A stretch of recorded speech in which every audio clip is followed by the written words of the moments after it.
Hello and welcome back to PhD Pathshala. तो जैसा कि आप सभी जानते हैं, इस चैनल पर हम आपके लिए पीएचडी एडमिशन एंड वैकेंसी से रिलेटेड अपडेट लाते रहते हैं। तो जिन्होंने अभी तक सब्सक्राइब नहीं किया है, जल्दी फटाफट से सब्सक्राइब कर लीजिए। और चाहिए तो आप हमारा टेलीग्राम चैनल भी फॉलो कर सकते हैं, लिंक आपको डिस्क्रिप्शन बॉक्स में मिल जाएगा। So let's start. ओके, सो एक और नई पीएचडी एडमिशन की अपडेट आ गई है। तो दूसरी बार हमारी अपडेट है वो सीधे डिब्रूगढ़ यूनिवर्सिटी आसाम से आ रही है। तो डिब्रूगढ़ यूनिवर्सिटी जो अपने जो पीएचडी एडमिशन है उसको नोटिफिकेशन निकाल दें, तो आगे चलिए पहले वो नोटिफिकेशन देख लेते हैं।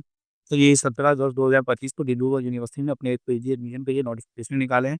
तो फर्स्ट स्टार्टिंग में उन्होंने बताया कि जो पीएचडी एडमिशन के लिए एलिजिबल कैंडिडेट वो कौन कौन से। तो एक जो Dibrugarh university research admission test हुआ था, अगर वो आपने क्वालिफाई किया तो उसमें आपका 50% से अबव मार्क्स है तो आप एलिजिबल हैं। उसके बाद अगर आपके पास यूजीसी सीसीआईआर मिले या फिर आपके पास नेशनल लेवल का फेलोशिप हो या तो आप एमफिल पास, तो आप इस फॉर्म को फिलअप कर सकते हैं। नेक्स्ट आगे चलते हैं। तो आगे आपको यहाँ पे सब्जेक्ट बताई गई है कि किस किस सब्जेक्ट में यहाँ पे एडमिशन आई है। जैसे बात करें तो एसएमई है, इंग्लिश है, हिस्ट्री है, पॉलिटिकल साइंस है, जब आपका एजुकेशन है, कॉमर्स है, फिजिक्स है, केमिस्ट्री है, मैथ है, स्टैट है, अलग सब्जेक्ट है। हम इसका लिंक आपको डिस्क्रिप्शन बॉक्स में दे देंगे, आप वहाँ से अपना सब्जेक्ट के अकॉर्डिंग आप देख लीजिएगा। फिर इसके बाद आपको वहाँ पे भी एडमिशन के लिए जो प्रोसीजर बताया है, तो सबसे पहले जो डिग्री को यूनिवर्सिटी दूसरा एडमिशन टेस्ट में जो अपियर कैंडिडेट हुए थे उनके लिए बताया, तो उनके लिए जाए तो उनके लिए जो आपका जो रिटर्न इंटरेस्ट टेस्ट हुआ था उसमें आपको 50% लाना था जनरल के लिए। और अगर आप एससी एसटी ओबीसी किसी कैटेगरी से हैं तो आपको 5% तो रजिस्ट्रेशन मतलब 45% के लिए हम क्वालिफाई माने जाएंगे। तो ये अगर आपका है तो आप उसको क्वालिफाई, उसके बाद यहाँ पे आपको जब आप इस लिंक के थ्रू लॉग इन करके अपना फॉर्म फिलअप कर लीजिए। फॉर्म फिलअप करने के बाद आप जो फॉर्म का प्रिंट होगा उसके साथ अपनी सर्टिफिकेट लगाकर आपको इनसे जो ऑफिस है वहाँ पे सबमिट करना है। आइडर आप उसकी वीडियो कर सकते हैं, पर्सनली भी कर सकते हैं। जो फॉर्म का फीस होने वाला है वो 950 रुपीज़ फॉर्म का फीस होने वाला है।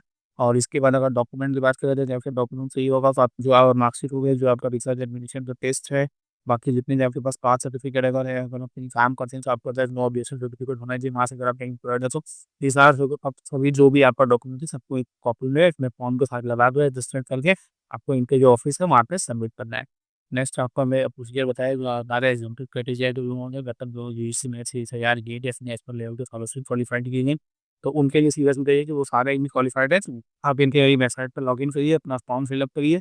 फीस पेमेंट के बाद जो भी आपका फॉर्म है उसको प्रिंट करके उसके बाद जैसे कि वो सारा वैसे ही सारा डॉक्यूमेंट लगा के आपको इनके जो ऑफिस है वहाँ पे भेजना है। जो इनका भी फीस है वो 950 रुपीज़ की फीस है इनके लिए भी।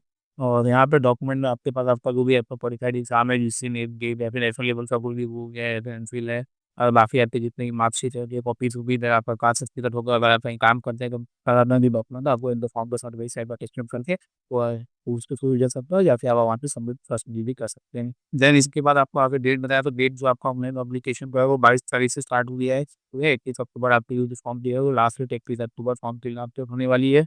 देन अगर आपको जो आप डॉक्यूमेंट आपने जो सेंड करना है उसके लिए 3 नवंबर लास्ट डेट दिया हुआ है। मतलब आप 21 अक्टूबर तक फॉर्म सबमिट कर सकते हो, डॉक्यूमेंट आप 3 नवंबर तक वहाँ पे सेंड कर सकते हैं, मतलब आपको वो एलिजिबल मानेंगे। नेक्स्ट आपको एलिजिबिलिटी बता दें, एलिजिबिलिटी वही यूजीसी के रूल के अकॉर्डिंग सभी एलिजिबल होंगे। रिजर्वेशन हो गया, देन उसके बाद आपको एडमिशन की प्रोसेस बताया है। तो एडमिशन प्रोसेस में आपका इंटरव्यू होगा, पहले वाइवा होगा, वाइवा को वाइवा का नोटिस आपके जो साइन उस पर दिया जाएगा। जो डिजिटल इंटरेस्ट टेस्ट वाले जो कैंडिडेट उनके लिए वाइवा का वेटेज होगा वो 30% होगा। और बाकी जो उनका वेटेज होगा वो जैसे एग्जाम होगा उसके अकॉर्डिंग होगा। जो बाकी एग्जाम्पल करते जाएंगे तो उनके जो वेटेज होगा वो 100% वाइवा का वेटेज होगा। तो यहाँ पे आपको फीस है हुआ है, आपकी जो कोर्स की फीस है वो 10,000 रुपये फीस लगने वाली है। देन इसके बाद और आप जो दिखते हैं, देन यहाँ पे आपको दिया हुआ है जो आपका एडमिशन प्रोसेस है वो 7 से 11 से स्टार्ट हो जाएगा। उन लोग 7 से 11 से के बाद से इंटरव्यू का डेट आ दी जाएगी, 11:30 के बाद से इंटरव्यू स्टार्ट हो जाएगी सारा। बाकी इसके बाद तो इतने कुछ भी नहीं है, सॉरी चीज़ें देखते हैं जब से फॉर्म फिलअप होगा तो जब आप इनसे इस लिंक को क्लिक करते हैं, जब आप इसमें फॉर्म नीचे आएगा तो यहाँ पे आपको पीएचडी एडमिशन का लिंक यहाँ पे शो हो रहा है, जिसके थ्रू जाके अपना जो फॉर्म है वो फिलअप कर सकते हैं। तो इसी घंटे पे मतलब अगर आप पहले आर्टिकल तो लॉग इन कर सकते हैं, नहीं तो आप यहाँ तक रजिस्टर करके अपना फॉर्म फिलअप कर सकते हैं। तो अगर आपका पीएचडी कोई भी सवाल है तो आप कमेंट के यहाँ बताइएगा, हम लोग उससे रिसॉल्व करने की कोशिश करेंगे। बाकी से की और नई नई के लिए सब्सक्राइब कर लीजिए हमारा चैनल पीएचडी पाठशाला।